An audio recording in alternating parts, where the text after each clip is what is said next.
नमस्कार, स्वागत है आपका एएनबी न्यूज में। आप देख रहे हैं मध्य भारत और मैं हूं आपके साथ सदफ फातिमा। मध्य प्रदेश के मुख्यमंत्री मोहन यादव ने जीजामाता सम्मान समारोह पर बयान देते हुए कहा कि खिलाड़ियों के प्रदर्शन में उनके अभिभावकों की, खासकर उनकी माताओं की बड़ी भूमिका होती है। वे खिलाड़ी जिन्होंने अलग अलग स्तर पर पुरस्कार जीते हैं, उनकी माताओं को यहाँ सम्मानित किया गया है।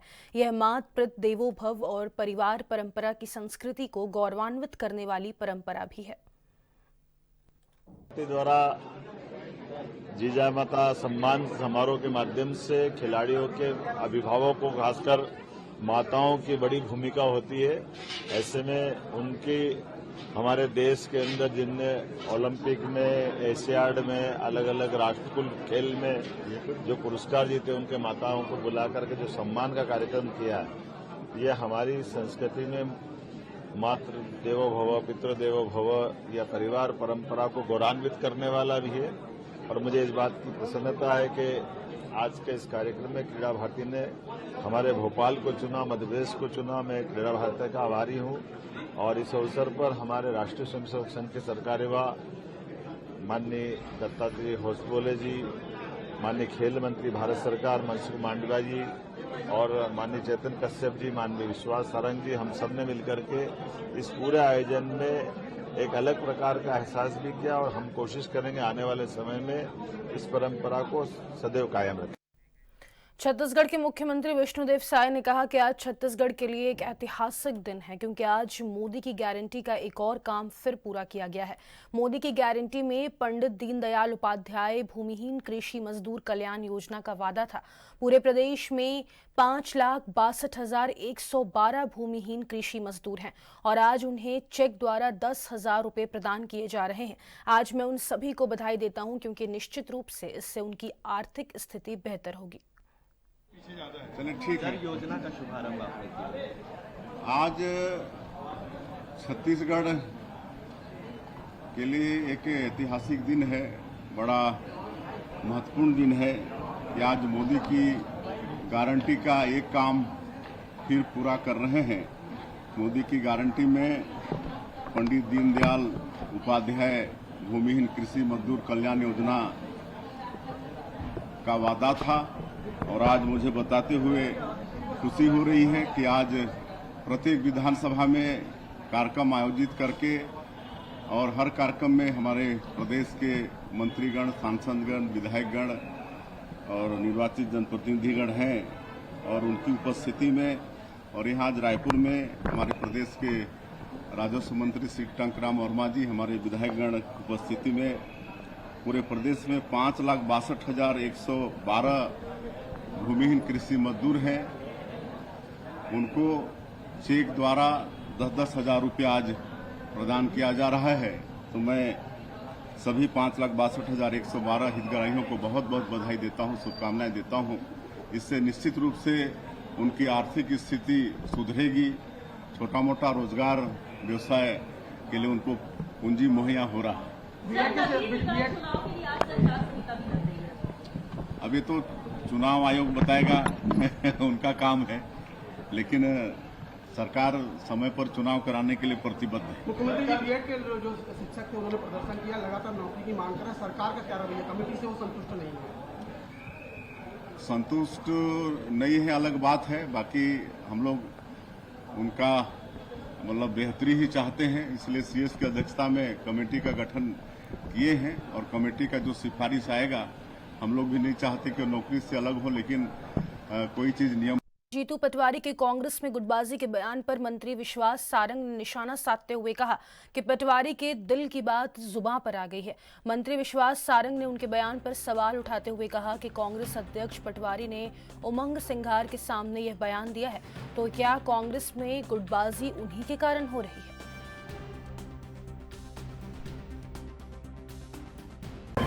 छत्तीसगढ़ में ओबीसी वर्ग के हक और अधिकार को लेकर जो आरक्षण में कटौती की गई है, उसी को लेकर आज प्रेस वार्ता की गई है। ओबीसी वर्ग को यहाँ पर्याप्त प्रतिनिधित्व मिले, उनके जनसंख्या के अनुपात में आरक्षण मिले, ये हम लोगों की मांग है और उसी मुद्दे को लेकर आज प्रेस वार्ता की गई है। सरकार ने ठगी की है क्या? सरकार ने छत्तीसगढ़ में भारतीय जनता पार्टी की सरकार ने ठगी की है, जो डबल इंजन की सरकार है, जो कहती है कि हम इन वर्गों का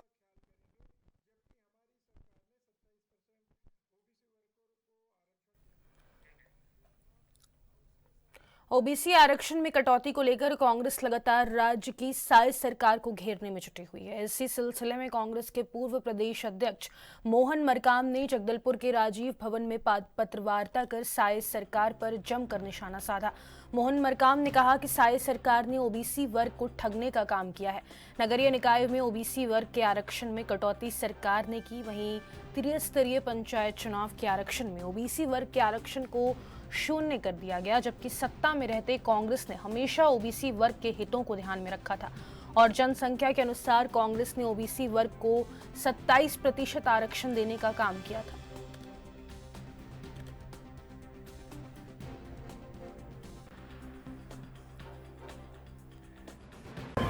छत्तीसगढ़ में ओबीसी वर्ग के हक और अधिकार को लेकर जो आरक्षण में कटौती की गई है, उसी को लेकर आज प्रेस वार्ता की गई है। ओबीसी वर्ग को यहाँ पर्याप्त प्रतिनिधित्व मिले, उनके जनसंख्या के अनुपात में आरक्षण मिले, ये हम लोगों की मांग है और उसी मुद्दे को लेकर आज प्रेस वार्ता की गई है। सरकार ने ठगी की है क्या? सरकार ने छत्तीसगढ़ में भारतीय जनता पार्टी की सरकार ने ठगी की है, जो डबल इंजन की सरकार है, जो कहती है कि हम इन वर्गों का ख्याल करेंगे, जबकि हमारी सरकार ने 27% ओबीसी वर्गों को आरक्षण देने का प्रावधान किया था और उसके साथ साथ केंद्र में भी जब हमारी सरकार रही, पूरे देश भर में ओबीसी वर्ग को 27% आरक्षण मिल रहा है। 32% आरक्षण एसटी वर्ग को, 13% आरक्षण एससी वर्ग को और सामान्य के सभी दलों के विधायकों ने सर्वसम्मति से पास करके महामहिम राज्य है। जो आंकड़े जारी हुए हैं, जो आरक्षण का जो रोस्टर आया है, उससे साफ जाहिर ने षड्यंत्र पूर्वक इसमें कटौती किया। अब जिलों की संख्या 33 हो, सभी जिला पंचायत एवं जनपदों में जहां पहले 25% सीटें अन्य पिछड़ा वर्ग के लिए उम्मीदवारों के लिए आरक्षित हुआ करती थी, अब अनुसूचित क्षेत्रों में ओबीसी आरक्षण लगभग खत्म हो गया है। उनमें किए गए दुर्भाग्यपूर्ण संशोधन के बाद अब सदस्य और पंचों का जो भी पद पिछड़ा वर्ग के लिए आरक्षित था, अन्य वर्ग के लिए आरक्षित हो गया है। पर खिलाफ विरोध हो रहा है, तब कह रहे हैं कि अनारक्षित वर्ग की आधा सीटों में पिछड़ा वर्ग को। आगे बढ़ेंगे। अभिनेता सैफ अली खान पर हमले की घटना पर अभिनेत्री भाग्यश्री ने कहा कि मुंबई में रहने वाले हम सभी लोग इस घटना के बाद स्तब्ध हैं, क्योंकि मुंबई को भारत के सबसे सुरक्षित शहरों में से एक माना जाता है, लेकिन पुलिस बहुत अच्छी तरह से इस मामले की जांच कर रही है। देखिए, जो हुआ, हम सब जो बम्बई में रहते हैं इससे बहुत शॉक हो गए, लेकिन क्योंकि ये माना जाता है कि Bombay one of the safest cities in India है, तो ये सुनकर ऑब्वियसली सभी लोगों को बहुत टेंशन हो गई है। पर पुलिस बहुत अच्छे से अपना काम कर रही है और आज मेरे ख्याल से लेटेस्ट न्यूज में असाइलेंट को पकड़ा गया है। तो असाइलेंट को पकड़ा गया है, तो आई होप की कार्रवाई जल्द से जल्द शुरू हो जाएगी। मैडम, इंदौर क्लीनेस्ट सिटी है, लगातार 7 आप क्या कहना चाहेंगे उस पे? जी, मैंने तो नहीं दी धमकी। लगातार बालू आप टीचर है क्या?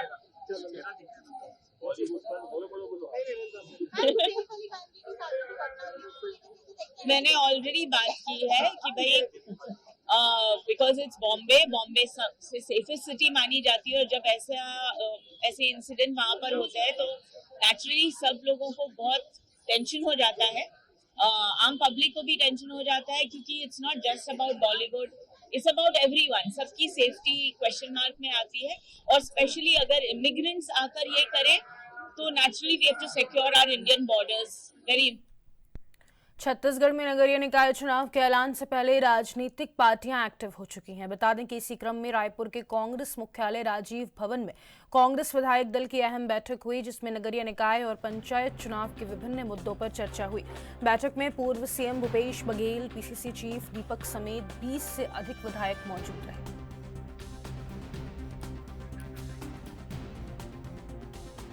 प्रदेश के वन मंत्री केदार कश्यप के एक बयान के बाद से वन विभाग की कार्रवाई ने 117 कब्जाधारियों में हड़कंप मच गया है, जिसके बाद 60 घरों को सुबह से अंबिकापुर शहर के महामाया पहाड़ श्रीगढ़ में अतिक्रमण की कार्रवाई शुरू कर दी गई। अतिक्रमण के दौरान पुलिस और कब्जाधारियों के बीच नोकझोंक भी देखने को मिली।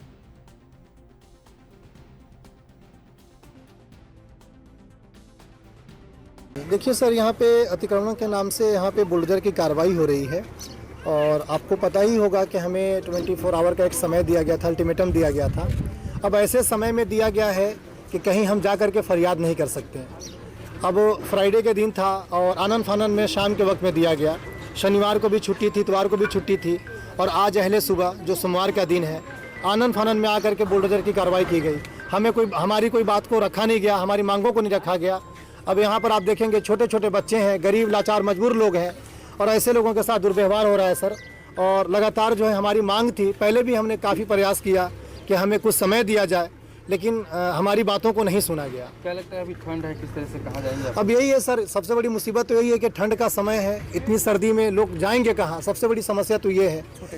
अब छोटे छोटे बच्चे हैं वहाँ पे, उनके लिए खाना भोजन वगैरह का कोई व्यवस्था नहीं है, उनके लिए रहने की कोई व्यवस्था नहीं है। अब ऐसे में कहीं ना कहीं परेशानी तो हमारी बढ़ गई। अब जो लोग यहाँ पे 25 वर्ष से 30 वर्ष से रह रहे थे, उनके लिए बहुत बड़ी समस्या है सर ये। जी, मैं गुलाम मुस्तफा शमीमी, रज़ा यूनिटी फाउंडेशन की जानिब से, जो भी हो रहा है गलत हो रहा है। तकलीफ इस चीज़ का नहीं है कि टूट रहा है, टूटे कोई दिक्कत नहीं है, गलत है तो ठीक है, लेकिन कार्रवाई जो हो रही है एक तरफा हो रही है। नापी जोखा जो कुछ भी हुआ था वो उस मोहल्ले का उधर का हुआ था, लेकिन तोड़ा जा रहा है इधर, टाइम नहीं दिया जा रहा है। ठंडी का मौसम है, वो सब बेहतर जानते हैं, छोटे छोटे बच्चे हैं, अब वो ठंडा में कहाँ जाएंगे? एक तरफ से सरकार योजना बना रही है, महतारी योजना दे रही है, हर मंथली 1000 रुपया दे रही है, प्लस में वो आवास दे रही है, और जो 20-25 साल से यहाँ पे घर बना करके रह रहे हैं उनका घर को तोड़ा जा रहा है। कम से कम 1 महीना का टाइम दिया जाता तो ये एक सही ढंग से होता तो बेहतर था। यहाँ पर जो महामाया पहाड़ के नीचे का एरिया है RF 2582, इसमें 60 घर को नोटिस दिया गया था कि 24 घंटे के अंदर ये अपना कब्जा खाली कर लें, और आज इनकी अवधि समाप्त हो गई थी, तो इस पे कार्रवाई की गई है। इसमें 60 घरों को नोटिस दिया गया था, 60। किस प्रकार से आप लोगों ने हरकत में आए, क्योंकि वन मंत्री आए हुए थे और इसको देख करके आप लोगों को कुछ आदेश दिए थे? ये काफ़ी समय से 2017 से मामला चल रहा है, लेकिन किसी कारणवश विलम्ब होते रहा। लेकिन जैसे वन मंत्री जी का भी दौरा हुआ था, तो उनके द्वारा स्पष्ट निर्देश दिया गया था कि अतिक्रमण पे बिल्कुल कार्रवाई करनी है, इसमें किसी प्रकार की छूट नहीं है। मुख्य कारण क्या रहा है सर अतिक्रमण कार्यों को हटाने का? अतिक्रमण को कैसे आइडेंटिफाई किया आप लोग, कब से इन लोग हैं, क्या क्या देखे? ये 2017 से इसकी सर्वे हो चुकी थी। इसमें देखा गया ये RF जंगल है 2582, इसका सर्वे किया गया तो पाया गया कि 60 परिवार यहाँ अवैध रूप से कब्जा करके रह रहे हैं, जिसमें अधिकांश बाहरी राज्यों के, झारखंड, बिहार। और कौन से वर्ग विशेष से है? कुछ वर्ग विशेष अब मुस्लिम हैं बाहुल में, लेकिन हिंदू घर भी हैं इसमें 3।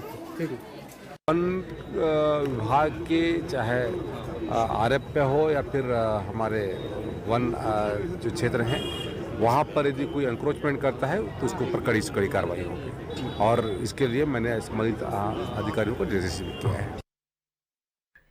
आदिवासी समाज नववर्ष के अवसर पर हर साल वार्षिक उत्सव मनाता है। मिली जानकारी के अनुसार प्रतिवर्ष की भांति इस वर्ष भी छत्तीसगढ़ के नारायणपुर जिले के तहसील छोटे डोंगर के गोंडवाना समाज के सामाजिक भवन प्रांगण में जिले अंतर्गत आने वाले 84 परगना गोंडवाना समाज के सदस्य हजारों की संख्या में पहुंचकर वार्षिकोत्सव का हिस्सा बन रहे हैं। वहीं इस अवसर पर आदिवासी संस्कृति की अनुपम झलक देखने को मिली। सभी को जय सेवा। मैं बहुत दूर से आया हूँ। गोदावरी जो नदी की बेसिन है, वहाँ से मैं यहाँ पर पधार के आया हूँ। कर्नाटक से हूँ। डॉक्टर के मेत्री, कन्नड़ विश्वविद्यालय में जनजातीय अध्ययन विभाग में मैं प्राध्यापक था। और आज की ये जो यहाँ जत्रा चल रही है 84 परगना की, इसमें पहली बार मैं भागीदारी लिया हूँ। अपने अशोक ठाकुर जी बताए कि आप एक बार यहाँ पर आना और देखना, तो यहाँ पर आया हूँ मैं। आदिवासी संस्कृति किस प्रकार से देखते हैं आप कर्नाटक और बस्तर के क्षेत्र की? हाँ, ये बहुत खुशी की बात है कि कर्नाटक को और बस्तर के संभाग को हम किस तरीके से देखें। तो एक जो कर्नाटक में हमने 2014 में गोंडी डिक्शनरी का एक मानकीकरण का एक वर्कशॉप किए थे। उस समय यहाँ से जो गोटुल में अपने समाज के लोग रहते हैं वो भी कुछ आए थे, अश्विनी जी भी आए थे। तो हम्पी में जहाँ रॉक पेंटिंग्स हैं, वो रॉक पेंटिंग को वो पढ़ पाए। मैं बरखा लकड़ा हूँ, सामाजिक कार्यकर्ता हूँ और फ्रीलांसर जर्नलिस्ट भी हूँ। और अपने आदिवासी मुद्दों को लेकर के मैं पूरे देश विदेश में भ्रमण कर रही हूँ। और आज मेरा सौभाग्य मिला है कि गुंडादुर की धरती में आने का मौका मिला। मैं आज बस्तर के नारायणपुर ज़िले में अपने हक अधिकार को लेकर के यहाँ पर आई हूँ। यहाँ पर आए तो सांस्कृतिक जो यहाँ के देखने में कैसा लगा आपको? साथ ही साथ यहाँ के कार्यक्रम के बारे में थोड़ा देखिए, संस्कृति अगर हम बात करते हैं ना, तो सिर्फ बस्तर की बात नहीं है, छत्तीसगढ़ की बात नहीं है, पूरे विश्व में आदिवासी अपने संस्कृति को संजो करके रखा है। ये अलग बात है कि बाहरी संस्कृतियों का आक्रमण से हमारी आदिवासी संस्कृति काफ़ी प्रभावित हुई है। अभी मैं आज देखिए, आप हमको गोंडी वेशभूषा में देखेंगे, क्योंकि हमारा जो भी परिधान है, जो भी मैं पहनावा हूँ, हर पहनावा के पीछे एक साइंटिफिक कारण है। और इस साइंटिफिक कारण के चलते ही आज आदिवासी पूरे प्रकृति को अपने अंगीकार कर लिया है। तो आज जो भी मैं आज इस कार्यक्रम में आई हूँ, सिर्फ और सिर्फ ये गोंडी धर्म तो एक विषय है, लेकिन ये सारे सब्जेक्ट को अपने अंदर लिया है। उसकी संस्कृति, उसकी सभ्यता, उसका इतिहास, और हमारी महिला, हमारी बहनों का, खास करके हमारी जो गोंडी बहनों के साथ आज अत्याचार हो रहा है। आप देखिए कि एक निर्भया कानून होता है, ये एक निर्भया कांड होता है तो संसद में 2 महीना के अंदर कानून बन जाता है। लेकिन मेरी बहनें आज बस्तर हो, चाहे दांतेवाड़ा हो, उड़ीसा हो, झारखंड हो, बीच चौराहे में उनको लूटा जाता है, उनके साथ बहुत गलत प्रवृत्ति होती है, बलात्कार करके उसकी हत्या कर दी जाती है, लेकिन उनके लिए कोई कैंडल नहीं जलाता है। आज मैं एक आपके चैनल के माध्यम से बोलने चाह रही हूँ कि मैं जिस वंश की बेटी हूँ, मैं जिस रक्त की बेटी हूँ, उस महिला कभी कमज़ोर नहीं हुई, क्योंकि उसके कोख से बिरसा मुंडा जन्म लिया है, उसके कोख से गुंडादुर जन्म लिया है। तो आज मैं यही उलगुलान के साथ यहाँ आई हूँ। इस बुलेटिन में फिलहाल के लिए इतना ही। मुझे दीजिए इजाजत। नमस्कार।